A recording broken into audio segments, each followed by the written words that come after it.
Welcome to the Old Time Radio Westerns. I'm your host, Andrew Rines, and let's get into this episode. This episode is going to be The Lone Ranger. Original air date's July 24th, 1946, and the title is The Right of Way.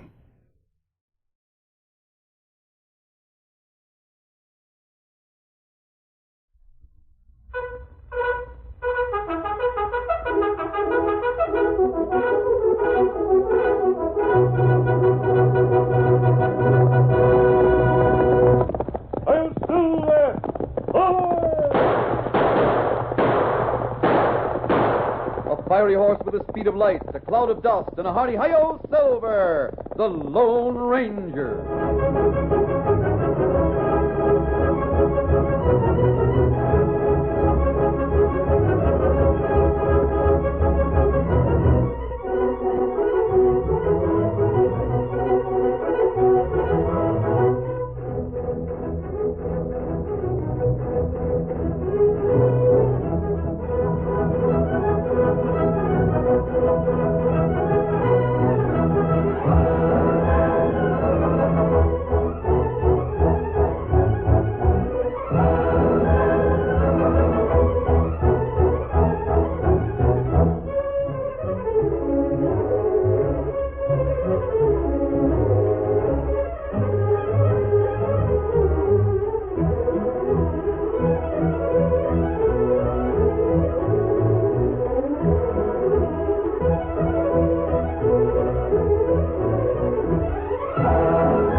With his faithful Indian companion Tonto, the daring and resourceful masked rider of the plains led the fight for law and order in the early western United States.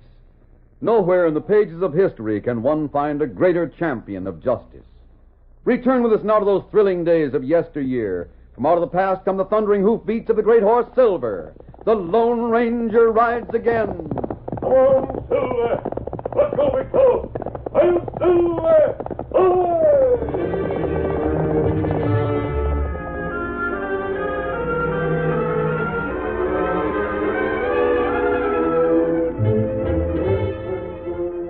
Old Joe Brady sat on the porch of his big ranch house and gazed with pride at the rich rolling lands that stretched to the west.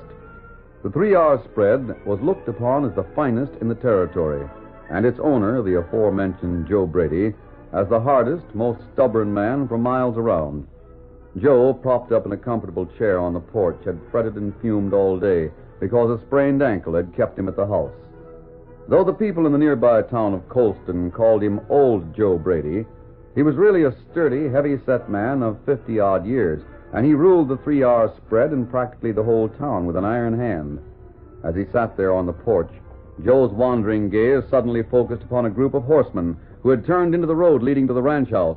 He sat upright and called loudly, Mother! Mother! Coming, Joe. What's the matter, Joe? Your ankle hurting again? That dreaded ankle hurts all the time. What I called you for was to see what them pestering folks are riding in here for. As far as I can make out, it's some of the men from Colston. Looks like Lem Jenkins riding in front. Yeah. Lem Jenkins, he's the poorest excuse for a banker any town ever had. Never at the bank. Always traipsing about bothering folks that don't want to be bothered. Now, Joe, hold your temper. Lem's all right in his way. Maybe he is, but I don't happen to like his way. Yeah, who's that with him? Can you make out? The one in front's a stranger. The other two are Mark Semper and Jake Witherspoon.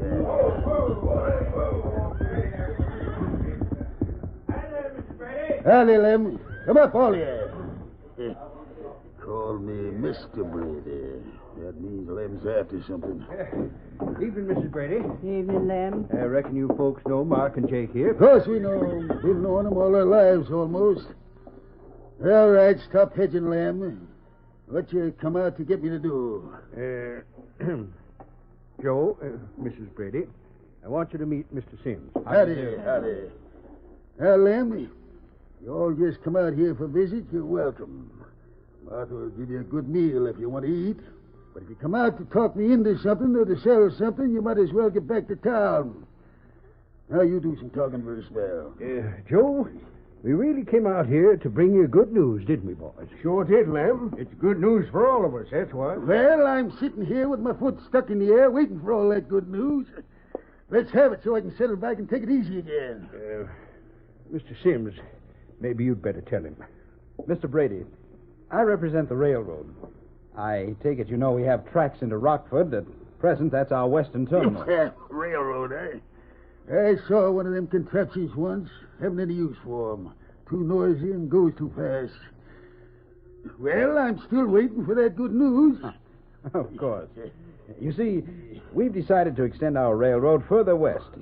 And we've selected Colston as an up-and-coming town to be the next point to which we'll run our tracks. It's sure a great thing for Colston, Joe. Everybody's all excited about it. It'll do a lot for all of us. Jake, you and Mark must be fixing to borrow some money from Lem's bank the way both of you back up everything he says. But, Joe, everybody in Colston agrees we ought to have that railroad. Then go ahead and have it. Why waste time telling me about it?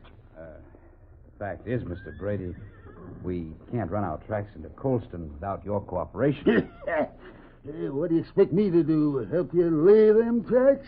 I'm a rancher, not the track layer. Joe, of course they don't want you to help lay the tracks. You know better than that. Land's sake, give Mr. Sims a chance to tell you what it is the railroad does want from you. All right. I'm giving them a chance. What is it they want, Sims? We want to buy a right-of-way through your property. We'd have to have it to reach Colston. What? Have them snorting, smoking contraptions running over my spread and scaring the living daylights out of my livestock? Not on your life. No, Joe. Now, listen to reason. It's to your benefit as well as ours. Think what it'll mean to the town and to all the ranchers round about. Lem Jenkins, this is my spread, and I'm not letting any railroad come onto it. That's final. But if you don't let him, Joe, he'll take the railroad over to Woodgrove, 20 miles north of Colston. That's right, Mr. Brady. There's no other possible way to get into Colston if you refuse to let us buy a right-of-way. Of course, we'll pay a good price. I got all the money I need. I'd rather keep my land. Take your railroad to Woodgrove and make them happy. I'm happy enough without it. Drat that angle. Joe, why don't you think it over before you say no? Would mean a lot to our spread to have a railroad in Colston. Wifey, you run the house. I'll attend to the business end of things around here. Get our colors and bitters. We're all through talking about that railroad. But, Mr. Brady, there's much to be considered. If you Being new from the East, I reckon you don't know me very well, Sims. Better let Lem tell you when I say no, I mean no. Guess it's no use, Mr. Sims. Joe Brady ain't one to be argued with. It ain't fair, Lem. We all stand to lose a lot of money by not having that railroad. Tommy Ross. You can't lose what you haven't had. Now let's forget the whole thing. Will you stay to supper? Glad to have you. Not me, thanks. I ain't hungry right now. We'll be getting back to town, thanks. Mr. Brady, if I could point out the benefits of We're some talking to you... about food, Sims. And I know all the benefits there is to good eating. Yeah, we'd better be going, Mr. Sims. Just as you say, Mr. Jenkins. Evening to you, Mrs. Brady. Goodbye, Lem. Perhaps we'll meet again, Mr. Brady. Sure, any time. But we won't talk about railroads. Joe Brady, I do believe you're the most big-headed man in the West. Land's sakes, you might at least let them tell you about it. If you're through talking, Martha, you can go get supper on the table. I feel better already just watching the way those hombres slunk away from here. You rather said yes, should have stayed to supper and eaten this out of house and home, I reckon. Railroad? Dummy rod.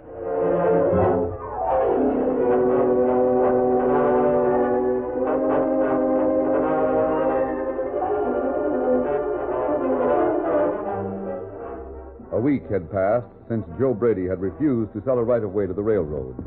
It was dusk when Tonto rode into the Lone Ranger's camp in the hills just beyond Colston. Oh, fella. Oh, fella. Oh. Aye, Kimasabi. Aye. Did you get the supplies, Tonto? Supplies in saddlebag. Good. Men in town speak plenty angry words about a man named Joe Brady. Joe Brady? Ah. He's the owner of the 3R spread. Well, what complaint do the townsmen have against Brady, Tonto? Me hear him say Brady not let railroad come to Colston. Him not sell land for tracks. Oh, I see. The railroad ends now at Rockford, about 5 miles east of Colston. Coming to Colston, they would have to cross Brady's land. Wonder why he won't sell her right away. Well, me hear man in town say Brady not have reason. Him just have head like pig. I've heard Brady accused of being pig-headed before, Tonto. He does have the reputation of being very stubborn. Well, what else were they saying in town? Me hear him say maybe railroad not come to Colston now. It go to Woodgrove. Oh, that's too bad. But it meant a great deal to Colston to have the railroad. Much more than it will ever mean to Woodgrove. Of course, without Brady's cooperation, nothing can be done. Them say him never change mind. Well, in that case, they just... Listen, Tonto. You hear horse. Run plenty fast. Yes. Seems to be coming along the trail from the west. Me see him now. The rider seems to be hurt. Me stop horse. On that.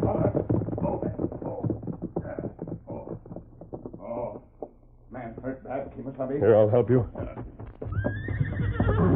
We'll lift him from the saddle. Him have arrow in the back. Easy there. Get some water, Tonto. Quick, get it plenty quick. Easy, fellas. Take it easy. Water will be here in a minute. You want it. Thanks. Maybe if he gets a bit of this, he'll... Here you are. Drink a little. Easy now. Feel better? I haven't got a chance. Got me in the back. Rest a bit, and we'll try to remove the arrow. No use. Listen. Indians. Cheyennes. About 2,000 on the warpath. Coming from the west. They'll be here by morning. Tonto, did you hear that? That's not good. Warn everybody. Cheyennes are killing. Burning up.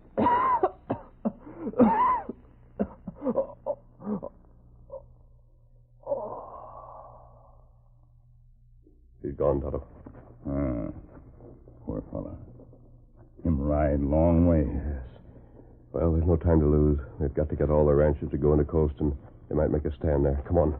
Man say 2,000 Cheyenne, Kimasabi. I know what you're thinking about, Tonto. Even only a few hundred fighting together will have more of a chance than they will spread out on the ranches. Here, Silver. Tonto, carry that poor fellow to the nearest settlement. Steady, Silver. Easy. You take the North Valley. I'll go south. Have them all get into Colston. We'll meet them there. Adios. Come on, Silver.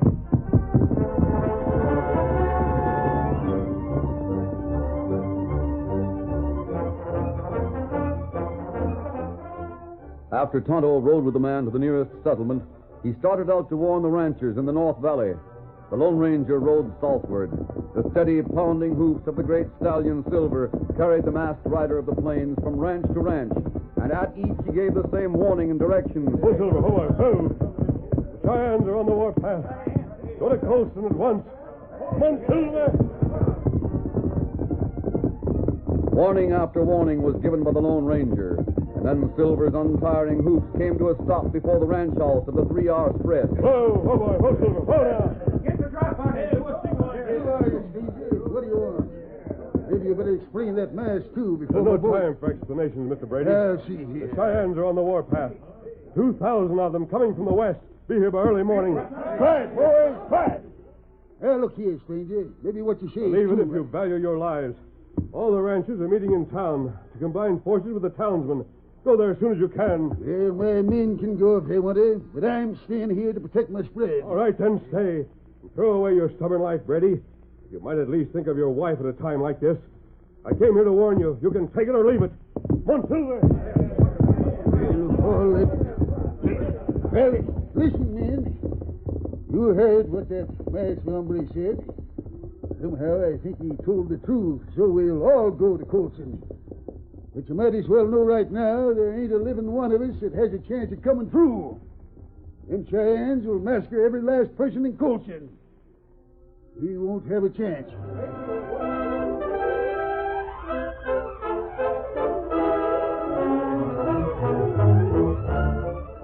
The curtain falls on the first act of our Lone Ranger story.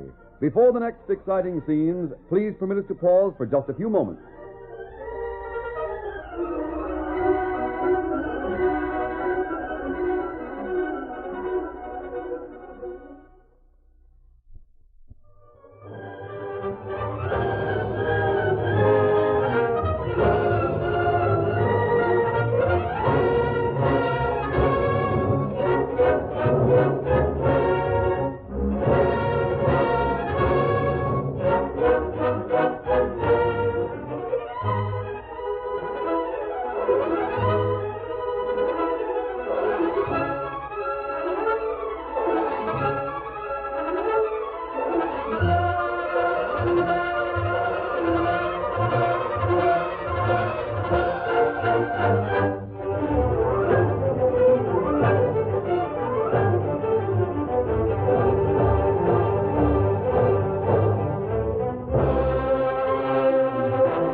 Now to continue our story.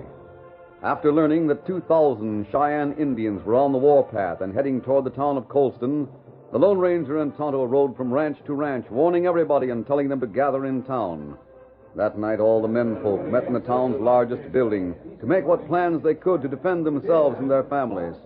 Joe Brady was talking to the gathering. If what that masked man told us is true, we're up against an almost hopeless fight. But every man has to do the best he can. The nearest army post that I know of is at Fort Griffin, some 150 miles northeast of here. Even if we could get word to them, they couldn't get here in time. There is an army post nearer than that. There's one 100 miles to the east. They still couldn't get here in time. Let's get on with some plans. The Army can't help us now. Quiet, men, quiet.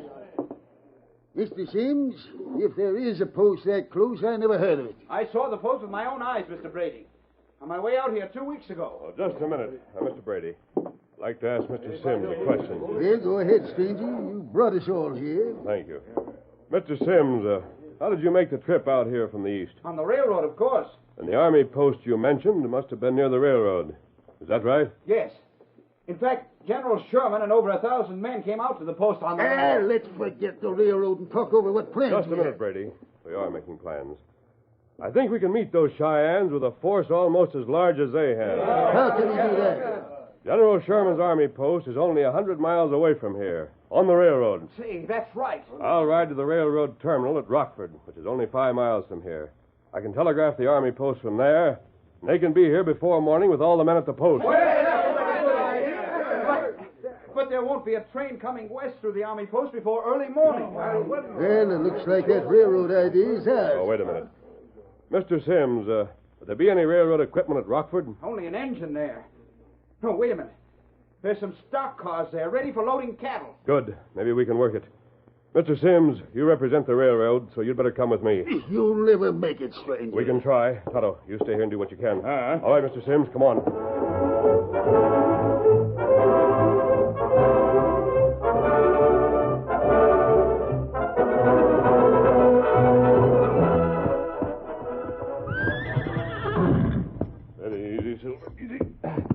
Well, I forgot to ask you, Mr. Sims, do you ride? Fortunately, yes. Good. Take Brady's horse, that one over there. All right. Brady might not like it. The railroad brings those troopers through. Joe Brady may change his mind about a lot of things. Come on, Silver. Get up.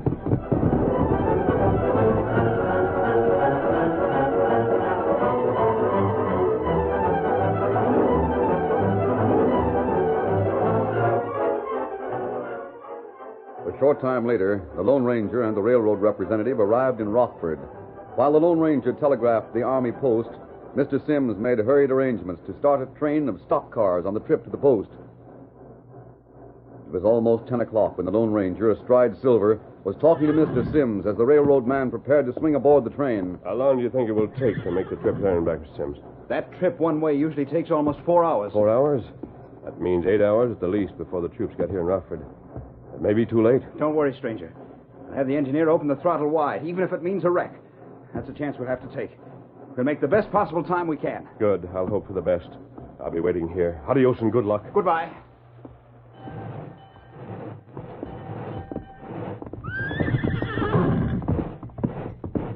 Steady, Silver. Steady, boy.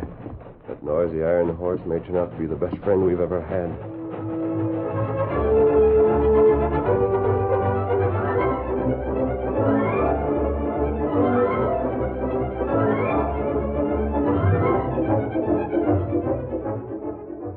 Back in the town of Colston, weary and anxious men watched and waited as the hours went slowly by.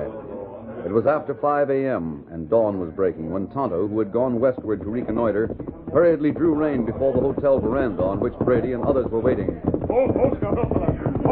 Find out anything, Indian. Mrs. Cheyenne's scouting party. 2-3 miles to west.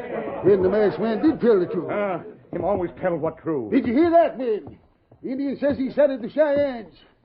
Guess all we can do is fight till they pull us down. Maybe troopers come to help soon. Now, men, don't set your heart on them troopers. I know from the first it wasn't possible to get them here. No contraption like that railroad train could go there and get back in a matter of hours. That masked man just had high hopes, that's all. Well, get everybody together and be prepared for whatever happens. Joe, you haven't got a chance, looks like. Yeah, that's right, Lem. I guess I might as well have let that railroad have that land. I won't be left to enjoy it much longer. Too bad we listened to that masked man. He got everybody's hopes up high, and now it's going to be worse for all of us. Wait. Me here's town. Cheyennes, this is it. Come on, men. Get your horse. Wait. Sound come from east, like many horses. I don't hear anything. Hey, what was that? Must be...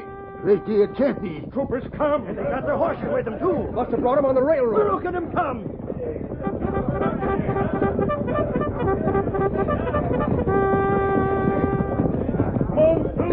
Where's Cinder? The masked man. He did it.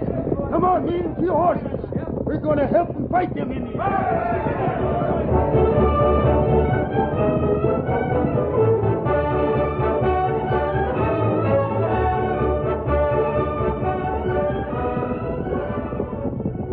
With colors flying and arrayed for battle, the troopers went onward toward a rendezvous with the Cheyennes.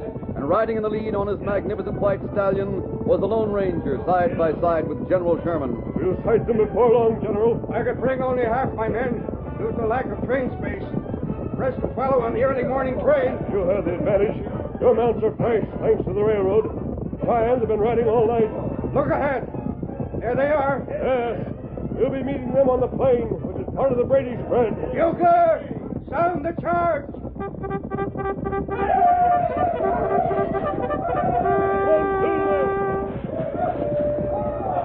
Gradually spreading out, the troopers rode into battle with the Cheyennes. The Cheyennes, taken unaware of the troopers, had no time to make plans. They fought furiously and recklessly, but the troopers moved in, cool and relentless. The plain was soon covered with fallen horses and redskins. Still the troopers moved forward, and in and out, first at one end, then at the other, could be seen the flashing white of Silver's superb body, carrying the Lone Ranger into the thickest part of the battle. Then the Cheyennes faltered. They moved back, at first slowly, then in complete rout.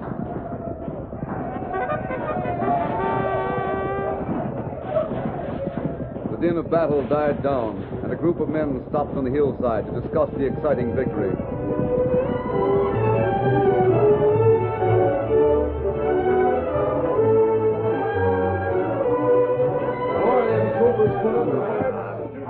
Say, did you see that masked man in the white stallion?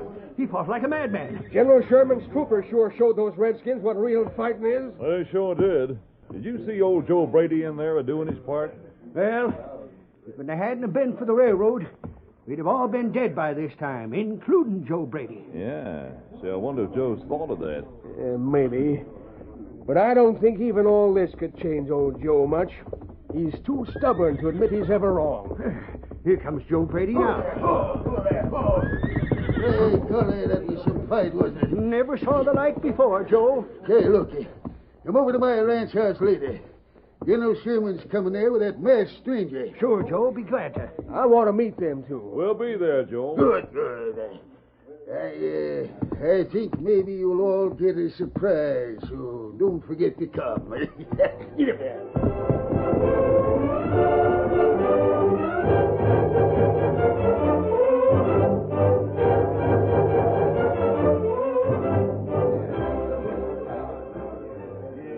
Later, Joe Brady stood on his porch looking at the Lone Ranger, who was talking to General Sherman. Martha, see that masked man there talking to the general? Of course I see him, Joe. Land sakes, I can't take my eyes off him. What about him? Martha, he took that stranger to show me what a darned old fool I've been all my life.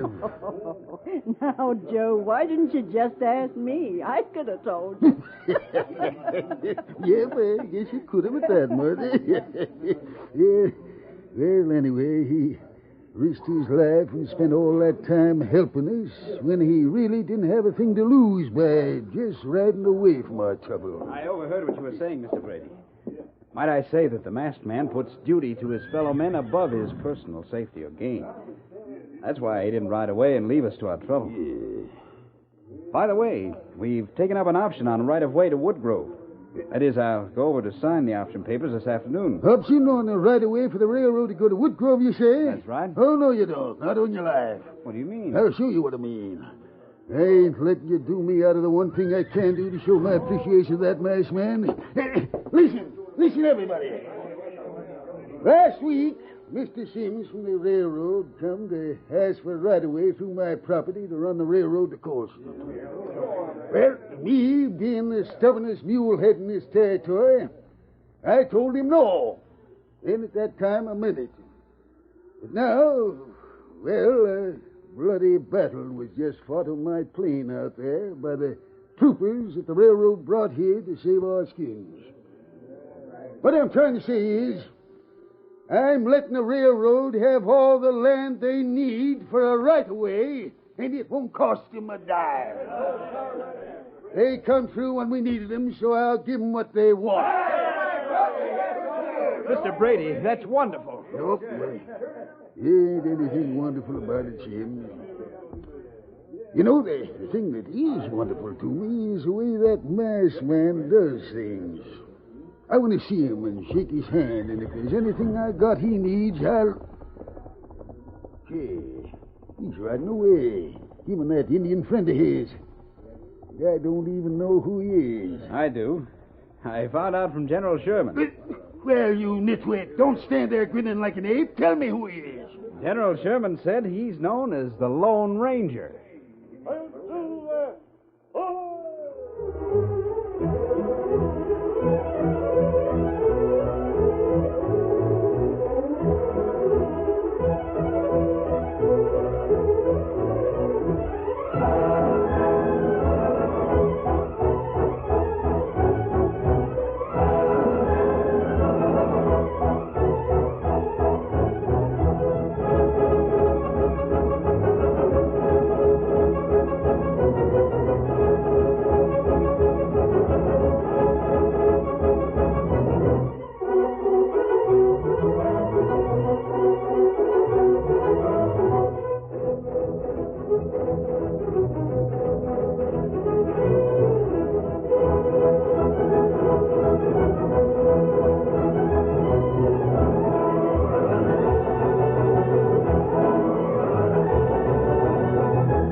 The story you have just heard is a copyrighted feature of the Lone Ranger Incorporated.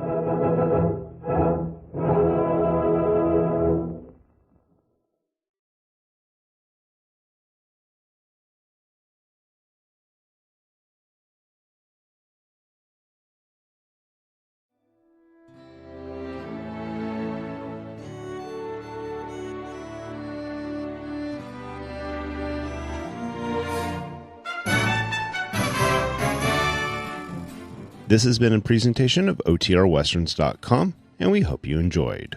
Please take some time to like and rate our shows in your favorite podcast application. Follow us on Facebook by going to OTRWesterns.com/Facebook. Subscribe to our YouTube channel by going to OTRWesterns.com/YouTube. And send us an email, podcast@OTRWesterns.com. You can call and leave us a voicemail, 707-986-8739. This episode is copyright under the Attribution Non-Commercial Share-alike copyright. For more information, go to OTRWesterns.com/copyright. Have a great day, and thanks for listening.